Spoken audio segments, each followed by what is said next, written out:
There we go. Okay, good morning, ladies and gentlemen. May I have touch, please? All quiet, please. Thank you. All right, go ahead, take your notes out. We're going to be continuing with World War I. And, of course, thank you very much for bringing in canned foods and so forth. You got it? It's all ready to go? Oh, for sure. And let's see. When I see you guys again on the 30th of November, last day of the month, first day of coming back from break, because your break actually starts, I suppose in one sense, at 2:45 today. Yeah. Right? I don't know what you guys... I'm thinking here. Yeah, I've got a video for you, because I'm going to have you guys watch the part on the Russian Revolution and mutiny. Anyway, it's from the same documentary video, which is really good, I think, and we've shown some of that to you guys already. You can watch some of that. That's really, really good. Question? Shh. We'll be covering World War II. Next semester. Okay. Yeah. Are we allowed to have a class period of World War II memes? What? Oh What? So here's the deal. Shh. Here's the deal. I actually had somebody in one of my classes, I think 10th grade, going, here, let me suggest something to add to your curriculum. I'm like, that's really nice, but I'm having to cut everything by half. So at the very least, send me the links.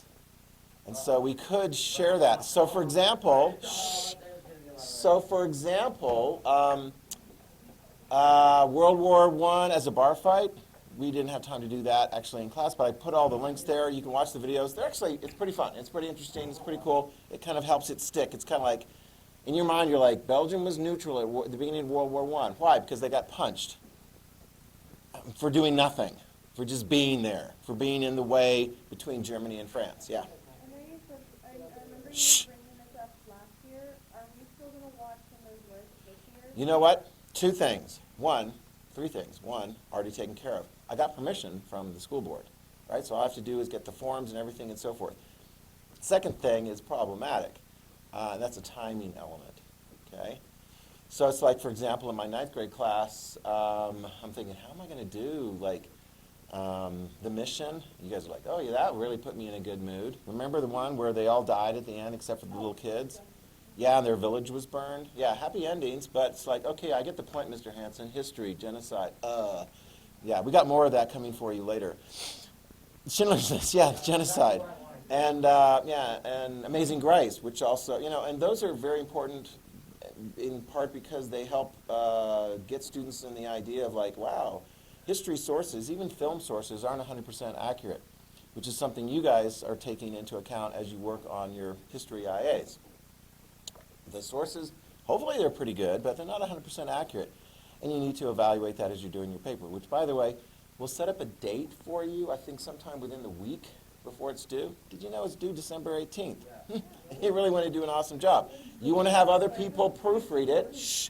But as far as peer review, we'll set up a time, a decent chunk of one of the class periods in the week, say, before that, so you can bring it in physically or electronically and have another person like chime in and give you that feedback that you need to really fine-tune your paper. Because even though, yeah, I suppose over Thanksgiving break you really should be working on your history IA, because I know what's going to be going on in your other classes. In fact, I know this for a fact. You're going to be having some finals or final projects due like that week right before Christmas. Okay, well, that just happens to be when my first draft of the first draft of the history IA is due.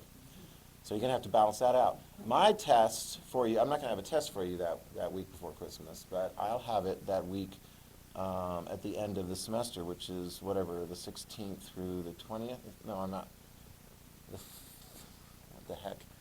The 19th, 20th, 21st, and 22nd of January. So anyway, just encourage you to get on top of that, stay on top of that. Don't leave it, because I know what the reality is. Do you have a lot of things in your other classes? Yes, particularly if you're doing like all IB classes and so forth. So just stay on top of that, keep it done, do a great job on that, and the payoff is next semester. Guess how much your IA is going to be worth for me next semester? 100 points again. But it's the revised version, it's the final version, and if you've done a really good job in the front end, in your first draft, You won't have as much to do to fix it up. Okay, so, I mean, it's a school thing, right? Yeah, it's a school thing. So I know you've got lots of other things in other classes, but keep in mind this is very important. Oh, and you get an extra grade point for your history because it's an HL class, just like English and I think biology. If you're taking biology, that's an HL class. Or music, I think some of you guys have that set up, maybe. Or art, maybe is an HL. I don't know. Okay, shall we stand for the pledge? Yeah. Okay. Ready, begin. I pledge allegiance to the flag of the United States of America and to the republic for which it stands, one nation, under God, indivisible, with liberty and justice for all. All right, awesome. Okay. You still want to share or not? Nope, nope, nope.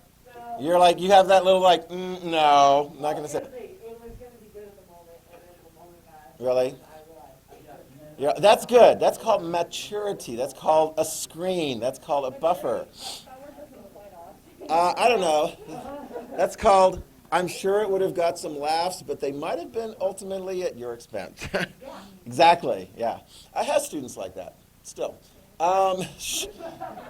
This is being recorded for posterity. So anyway, here we go. Let's get into, back into World War I. We've got some really interesting things and some depressing things. Hello, this is history. Okay. All right, with your cooperation, you ready? Okay. I don't know if that, is that, yeah, I guess that's 6 feet-ish. Kind of swing around more this way. With permission. No, actually, why don't you just move this seat out and just pull it in there. And, oh, by the way.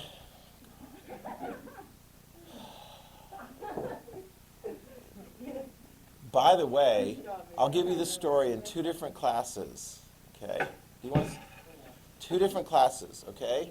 And I don't want to spend a lot of time on this. 1, I had a student in one class just by themselves, on their own initiative, without asking permission, sit in the comfortable, cushy chair that everyone would like to sit in. Shh. And I'm like, I didn't give permission for that. And then I asked the class if they had an objection. One person raised an objection, that was it. So it remained empty in the back of the class. Another group of students, actually younger students, younger than you, the first group is one of the older group of students, they took it on their own initiative to pass around, because they wanted to like rotate the use of the comfy chair. And I'm like, oh my gosh, I don't want to have fights. I don't want to play favorites. I mean, that is absolutely for sure. Yeah, great student, you know, heart, but heart to everybody too. So you don't have special preference over that seat just because you happen to think of it first. So what that class did is they actually, I've got the sheet of paper right here. They did. They made a sign-up sheet. They have a schedule. And so they rotate. They're very, very particular about it. And my point is, I don't want to waste a lot of time with people moving chairs and this stuff, because I got to teach. So if you want to take the initiative and do a sign-up sheet and so forth, then you can do something like that. Although there's an awful lot of students, and it's like, anyway. Does anyone have an objection to me sitting in it today? If you had a sign-up sheet, would that be okay? No, I just don't want her sitting there. Anyone else would sit there. See, this is exactly the thing. Oh my gosh. All right. So, just for the sake of moving things along there, I'm just going to leave it there, right? Today, and then no more. Unless somebody comes up with a sign-up sheet, then it's no more. Got it? Now you have to wipe both. You too. All right. This is taking up way, way too much time, because we're not going to have enough time for, like, you know, doing any things like memes or anything like that. You know, that would be tears. Are you already recording? Yes. Yes. This is. Yeah. So yeah, in future, if you want to like try and get some like favoritist position for yourself, ask, and usually the answer is going to be either no or spread it out to everybody, because that's only fair, right? Yeah. Way to go. I think it's fair that I never sit here and No, it's not. It's absolutely not. All right, here we go. There were a lot of critical battles in World War I, okay? And some of the things that we talked about here, the Battle of Tannenberg, and you need to make sure you have this in your notes. There's one of the things, some of you guys are like, man, when Mr. Hansen gets going, he goes way too fast, I can't keep track. And then you can watch the video and go, oh no, let me get to the part where Mia gets the chair, in spite of objections and so forth. Yeah, that's recorded. But then she doesn't get the chair the next day because, yeah. So, who were the two, let's just start right here. Who were the two countries fighting in the Battle of Tannenberg in 1914? Just by way of review. Germany and Russia. Very good. Who won? One of them. Russia. Shh. I'm asking one person so that we can get some efficiency in here. Shh. Germany did, right? Russia was not very well. Communication, lack of efficient technology, and that's going to be a problem, lack of the modern weapons and so forth. I mean, Germany gets a lot of props here for this war. They're able to fight on two different fronts, and they win on one front. But ultimately, the British blockade, I think, is their undoing, because they run out of supplies. Question? So Winston Churchill, he was another key role in World War I. Yeah. And Yeah. World War II? Oh my gosh, in World War II, yeah, he was the prime minister for Britain for most of the duration of World War II. Yeah, he had a political comeback. We'll be talking more about Winston Churchill. And we're going to give him some credit because he was the one that pointed out Adolf Hitler in the 1930s and said, hello, everybody. I know you guys don't want to go to war. I mean, because nobody likes war. However, you cannot trust Hitler. And he called Hitler out in the 1930s, and everyone goes, Churchill's a warmonger. You know, he's just trying to go back to war, you know. We couldn't trust Churchill to carry out the Battle of Gallipoli, and he sucks. Anyway, Churchill was right about Hitler. And ultimately, the British people are going to trust him with being their wartime prime minister, and he's going to lead them ultimately in success, with the help of the Soviets and the United States of America. Got it? But it's a good point. It's interesting to point out his role because he is kind of, not completely, kind of in charge of the British effort in the Battle of Gallipoli. Okay? The Australians and New Zealanders don't like him too much because that was ultimately a failure, and a lot of them died on the beaches trying to attack Turkey. You guys have that, right? Yeah. The Battle of the Marne. Over here, Danton. Who was the attacker? 1914. Germany, Very good. Who did they attack? Belgium, France via Belgium. Yeah. Did France ultimately stop them? Yeah. Yes. Okay. And that's when you get the beginning of the stalemate and the trenches and the defensive advantages and so forth on the Western Front. Very good. Battle of Gallipoli. What about it? Sammy. Who were the defenders?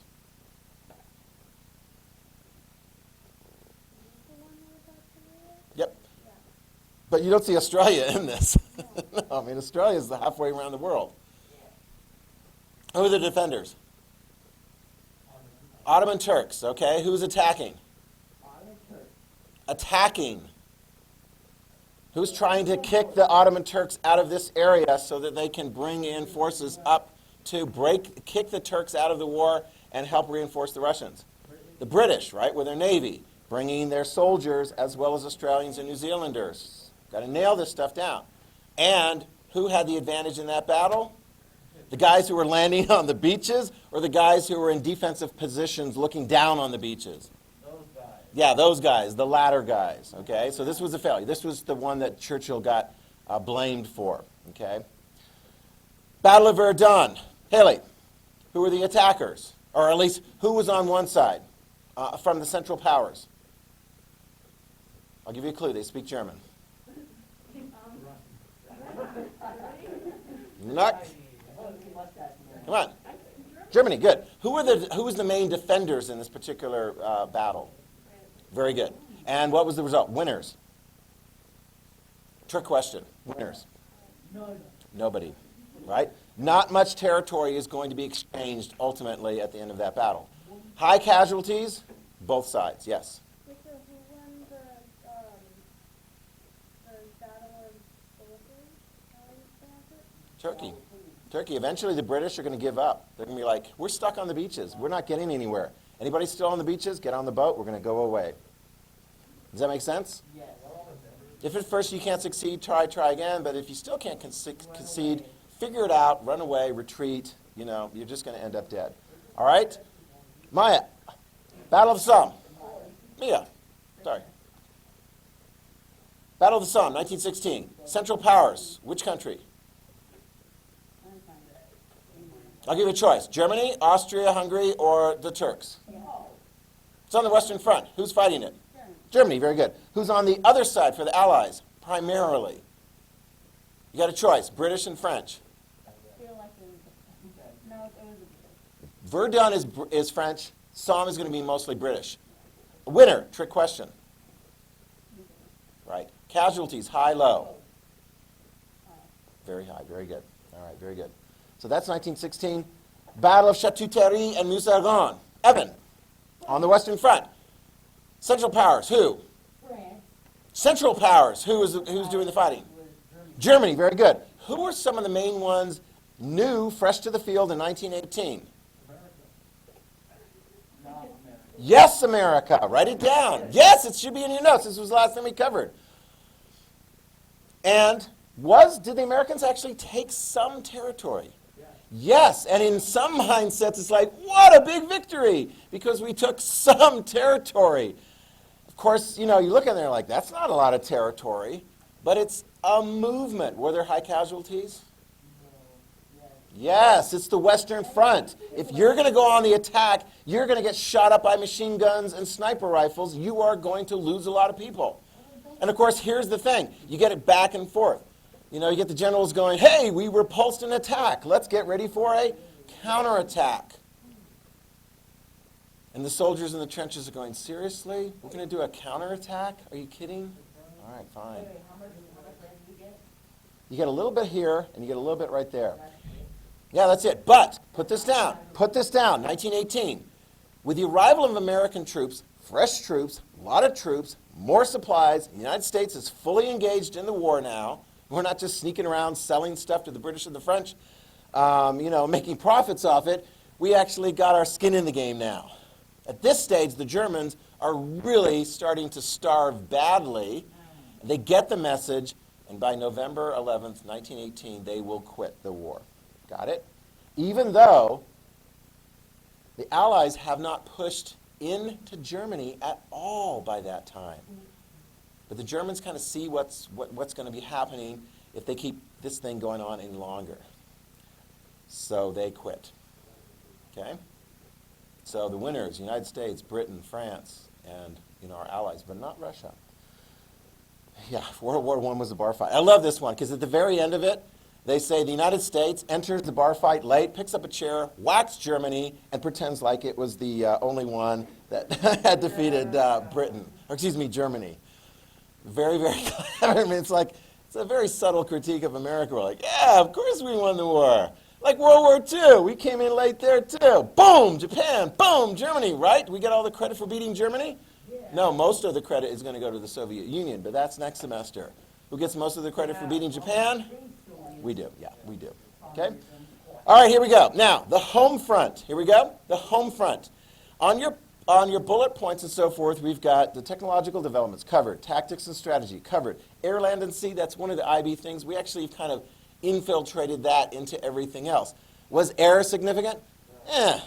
Land? Yeah, a lot of the fighting going on land. And of course, sea was very critical because who dominated the sea? Thank you very much. And the blockade was going to be able to pay off very, very handsomely there. Home front. All right. There's one thing I want to talk about first before we get to the conscription and the draft. Are you ready? I don't have a slide for it. Probably should, but I didn't. But I want you to write it down. As I mentioned at the beginning of this unit, this is total war. Total war. Unlike, say, the United States military efforts right now in Afghanistan and Iraq, where people are like, really? Are we still fighting there? I didn't remember. If you've got family who are in the military who are fighting over there, you definitely know that because they're in harm's way. But total war is everyone pitching in completely. Here are some aspects of total war. Write this down. The government has put limitations on consumer use, domestic use of resources. They institute things like rationing. So for example, and this is, when we talk about Germany, what the heck? Food is going to be rationed in Germany. And actually, scientists in Germany are going to come up with all kinds of alternative things. I mean, they're great chemists, and they're going to come up with synthetic this and synthetic that. Why are they coming up with all these synthetic things? Why don't they just buy the original stuff? Oh, on the global market, which is not available to them. Darn it. They actually are going to come up with all kinds of various different synthetic things. Okay? But rationing of resources. Metal, for example, write that down. Metal is going to be prioritized for military use. Factories are basically going to be told, in fact, write this down, government regulation, government control over like individual private factory production. I mean, at this stage, we don't have communists in charge, completely in charge of economies. That'll come later when we get the Soviet Union. But nevertheless, the government comes in as like, factories, you cannot produce this, this, this, this, or this for your consumers. You can't do it. We're not going to allow you to do it. Because those resources you use to make those items, like the new automobiles, woo! No, you can't make those for consumers. So the factories are like, oh, that's terrible, but don't worry about it. You ready? Write this down. Governments, Britain, France, Germany, and so forth, United States, governments are going to have really big government contracts for these same factories. All they have to do is retool a little bit. Instead of making these new cars or whatever, what are they going to be making? They're going to be making all kinds of weapons and so forth for war. All right? They need those weapons for war. Write it down. Those factories are going to do quite well, thank you very much. Employment will be at a peak. It's not like good luck finding a job during the war. You're either going to be out there fighting as a guy, or you're going to be in a factory making shells, making artillery equipment, making whatever. So the entire country is just working on those. Yes, absolutely. Total war effort. You got that? That's coming in here in a moment. We'll talk about that in a moment. And in fact, let's just get to the, in fact, this actually fits a little bit better here. Yeah, here we go. The people who are going to ultimately going to be kind of in charge, more and more in charge in countries, are going to be military people. So, for example, who is in charge, Haley, at the beginning of the war in Germany? Who is the Kaiser? You know this guy. You should know this guy. Right? The guy with the bad arm from his birth? Wilhelm II, right? Yeah, that guy. Okay, so he is the autocrat in charge of Germany. But as the war goes on, write down the names of these guys. General Paul Hindenburg and General Erich von Ludendorff. They are the master commanders of the German military, and they're taking over more and more control of the government. Because what is the purpose of the government? To win the war. Is it just about sending troops into the field? No, it's about actually controlling the economy so the economy can produce what it needs in order to win. So what you're going to end up with over time in Germany, you're looking like, who's in charge? Wilhelm's like, I don't know, I just started it. These generals are going to be in charge. And you start seeing that even in democracies, in the Britain and France and the United States. You're going to see the war is the top priority. Good luck trying to be like, I'm against the war. Oh, you better shut up. You're going to see that as you go through and read about like American dissenting opinion. No, there's no dissenting opinion. Everyone's for the war. We need to be for the war. And like, I don't want to make that stuff in my factory. Really? No, mostly you factory owners are like, you want me to make this instead of this, and you're guaranteed to buy, fine. If you're guaranteed, government, you're going to buy all this stuff, fine. Put this down as well. You're going to see this as well. Countries go massively into debt. They're like, we need to win the war. We need money to buy all this stuff right now. They go into debt. They borrow lots and lots of money so they can pay for more war effort, more shells, more equipment, and so forth. So they're doing this. You got that? They're buying it. Who's loaning them the money? Here's one thing. Individuals are loaning money to them. They're like, buy war bonds. You give money to the government, and then later you will collect that money back, and it's like a savings bond. You got that? And so they're going heavily into debt. Write this down. World War I, later we'll see this in World War II especially, the United States, for example. The government goes heavily into debt because the thing is, okay, we're going to go heavily into debt, but we're going to pay it off after the war. Because the economy is going to do well and we don't have to spend as much money on the military. Is that going to work out pretty well in the 50s and 60s? In America? Yeah.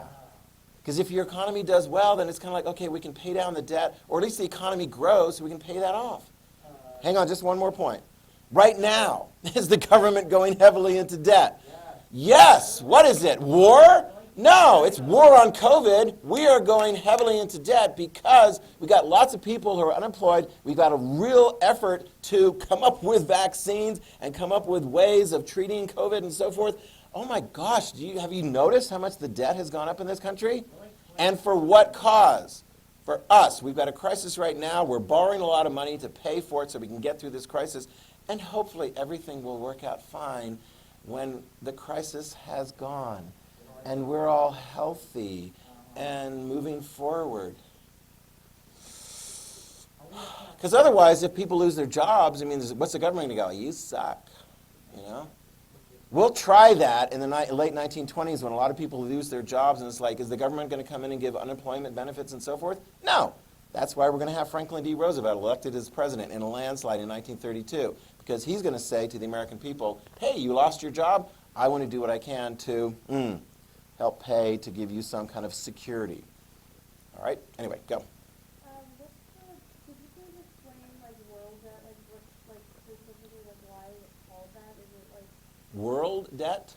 like, I don't know, because there's, like, the term where it's, like, countries that are this much in debt, like, in world debt, I don't know. I don't know the concept world debt so much. External debt. Yeah, one thing that countries are in debt. The United States is in debt. And one of the big things, and we tried to cover this last year when we were talking about this, and this is a very important economic term. It's kind of like you right now. Are you in debt?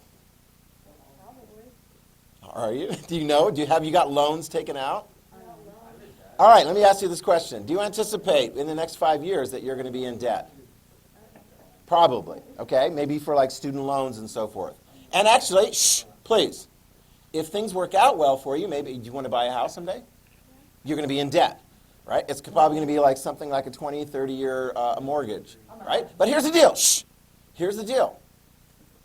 If you have a job and you're able to make income and pay off that debt over time, that's what we're really going to look. We're going to look at your debt, but compare it to your ability to make income. You know who the people in the community that have the biggest amount of debt? The richest people. They can buy really expensive houses, take out really massive loans because they've got enough income through their jobs and so forth to pay off that debt. That's what you really look at. You look at the ratio of how strong a country's economy is compared to the debt. Those two numbers are very important. If your country's economy is really, really strong, you're not as worried about the debt so much. Do you understand that? When you guys finish college and finish you've got your student loans to pay off, it's going to be okay if you have well-paying jobs. If you have a sucky-paying job, that's going to be a problem for you. That's where those student loans are going to be like not so much fun. They're going to be hanging around your neck. And you're going to go, maybe I should have majored in something else. You know, that could have provided a decent job or something like that. I don't know. You understand that? So countries make decisions. Right now our country's made a decision, like a lot of countries around the world, we're going to like not let our population completely fall apart. So is there government money right now so that you guys, your families, could like buy additional like equipment so that you could like do at-home learning and things like that? Yeah. It's like there's all kinds of these different programs. Okay? So the United States was going into debt, as were other countries during World War I in order to win World War I. Got it? Okay. And, clear thing, in Germany, in particular, these two guys are going to be primarily in charge of the country as the war starts really kicking into gear. Okay? All right, let's back it up a little bit. Let's talk about the manpower needs. All right, you ready? Manpower needs. In the early stages of World War I, there were a lot of volunteers. Woohoo! Let's get in there. And you got young men, they're like, I need to go to war. This is a generational opportunity. Ha ha! I've been reading about all these wars in the past, and oh my gosh, we've had all these generations where young men haven't had the opportunity to prove their heroism and to prove their glory. Do you understand that? In the early stages of the war, you got a lot of volunteers. And then the reality of World War I kicked in. It sucks to be at war. Because you're going to get out there and like have a victory by Christmas?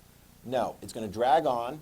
You're going to be sent out of the trenches, and you're like, well, at least I'm out of the trenches, out of this muck.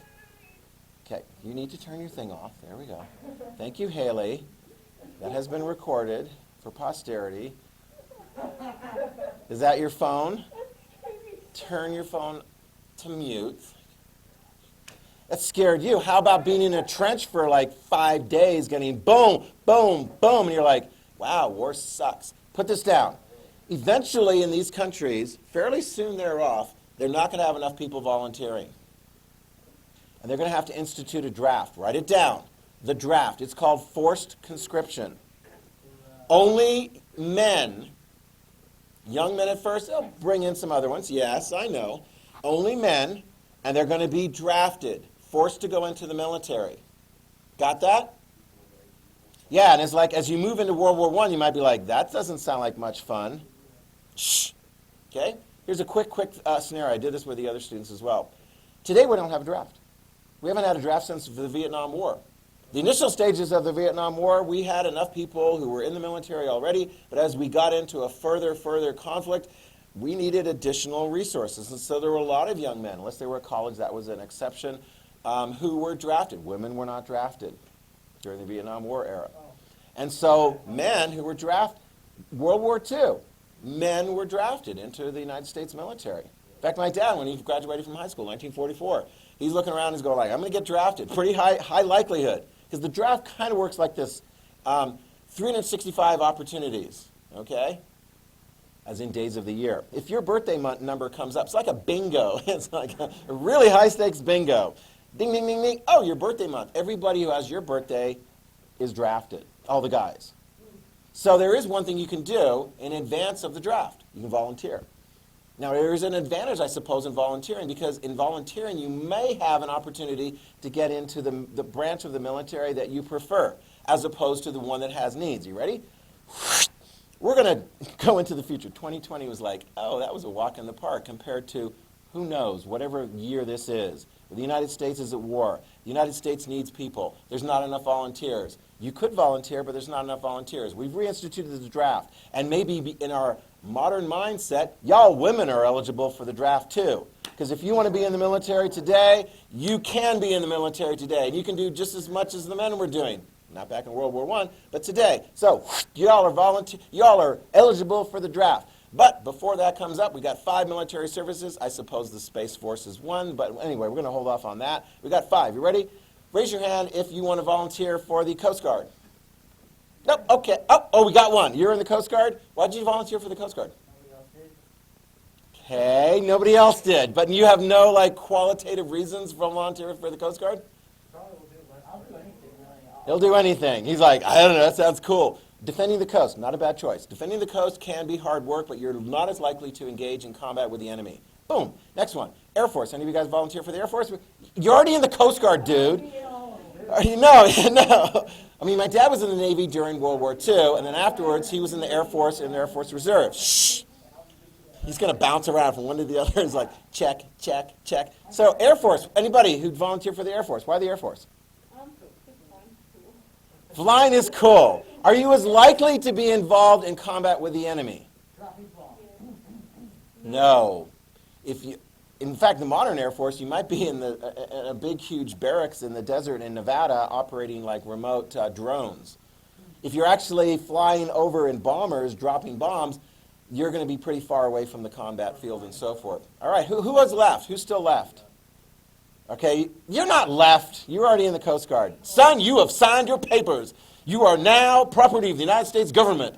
Get on that ship and shut up. Okay?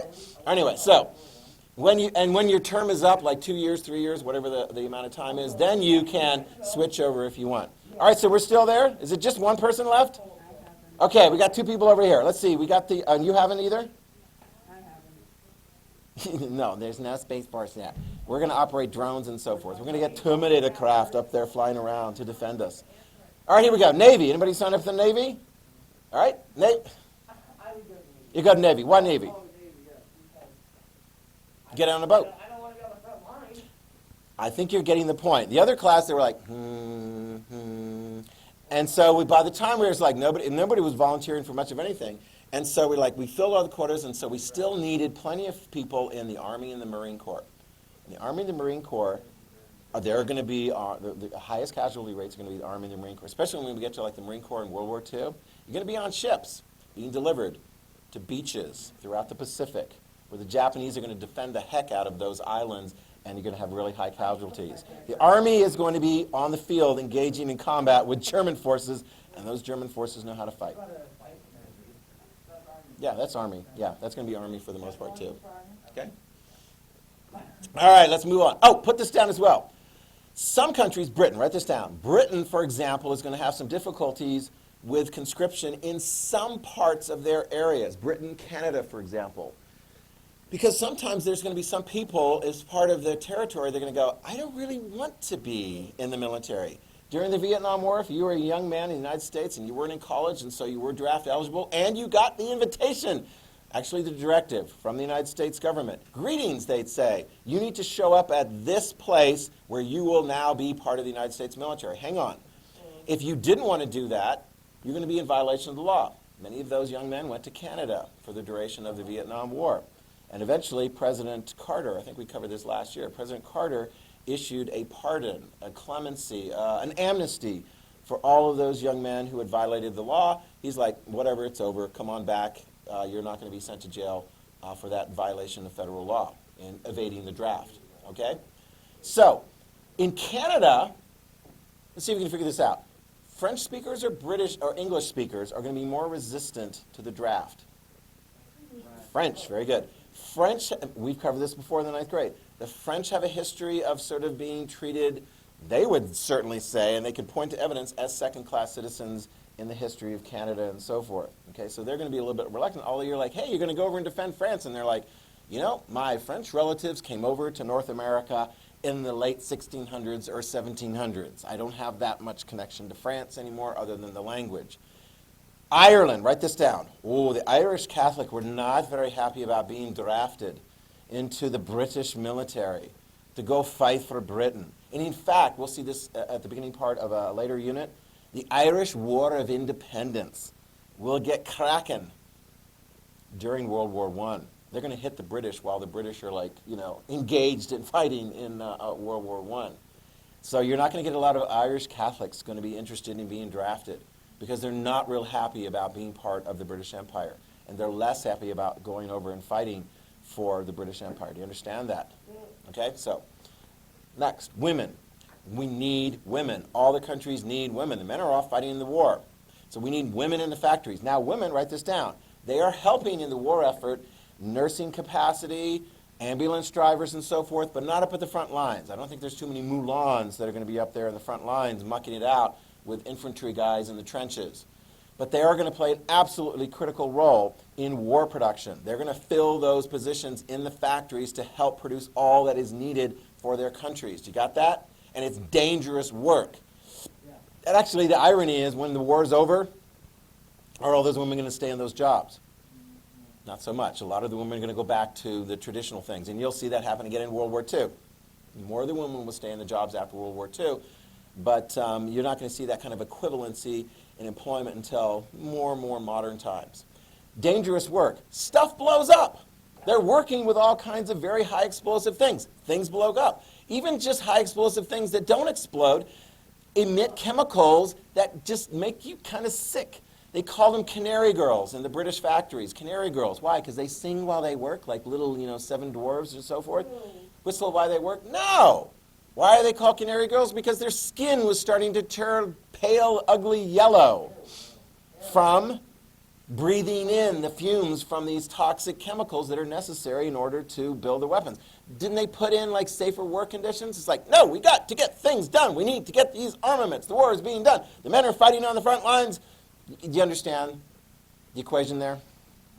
Yeah, the workplaces weren't necessarily all that safe. Civilian casualties. Thankfully, write this down, they tended to be somewhat low. On the Western Front, which part of France, Mia, would you not want to be in if you were in France? Northern France or Southern France? Exactly. Northern France is where the fighting is going. If you lived in that area, you'd get the heck out of there. It's like, No man's land is like no villagers' land, no nothing land. You just get the heck out of there. Go to southern France. Go to the middle part of France. You're a refugee, but you're going to be safe from attack. Okay? You get a little bit of an inkling of how things are going to be in World War II. We saw this before. Here's London getting attacked by a dirigible from Germany. That will be an early sign of what is going to come. This is actually kind of a pathetic attack effort because could you defend yourself very well against a dirigible? No, not a bow and arrow. You'd be like, where you're like Katniss or something. No, it's not like that. But you take one of your aircraft up there and you shoot it down. Okay? Eventually, Danton, ladies, gentlemen, eventually by the time we get to the 1930s, aircraft capabilities are going to be that much better. They're going to be able to fly further with heavier payloads, including bombs, to hit cities. London in World War II is going to get hit on a regular basis. There will be higher civilian casualties in World War II. On the Eastern Front, you got high civilian casualties because the battles are moving and they're fluid and they're going through lots of civilian areas. It sucks to be a civilian if the battle is coming to you. Got it? What about if you just want to go on a passenger boat across the ocean? There are passenger boats. The Lusitania is one of them. It gets sunk, you can see, by torpedo in 1915. It's headed from New York City to England. The Germans have warned people. There's like, don't get on this passenger ship. Of course, they warned merchant ships, don't be transferring things over the ocean as well. They're like, but they're just passengers on the ship. Germany sinks it. Is Germany going to get good publicity? No. Look at this. This is bad publicity. 1915, look, New York Times, over 1,200 people dead. Sinks within 15 minutes. 2 explosions of 2 torpedoes. What the heck? Would Germany be so stupid to sink? I mean, it could draw the United States into the war. Do we enter the war in 1915? 1917. Okay? But it helps build that feeling that Germany is bad. What was Germany saying was on that ship besides passengers? Write it down. They said that there were weapons and other supplies that were being transferred over on those ships. And it looks like there were. Shame on who? Owns the ship and allowed that to be transported? Was there like a little thing for all the passengers saying, I want you to acknowledge that in addition to the pillows and sheets and so forth in your cabin, there's weapons underneath. How do the Germans? Their intelligence. Yeah. So it's like they're going, okay, we know that any ship coming over with great capacity potentially could be carrying things over, and so they had a pretty good idea of that. And the Germans were willing to take the risk. Although, man, there was a big propaganda thing against them. Yeah. So, shame. Yeah. Get those guys. Yeah, we'll get to propaganda next time, yeah. Before, like, during that time, before it was really, like, brought out, do you think that they thought that the Titanic was anything? The Titanic was before the war. Yeah, so the Titanic was not. It's about the same size of a ship as the Lusitania. But it went down because they were going too fast and they hit an iceberg. Yeah, which was stupid. They should have been more careful. And it went down a lot slower.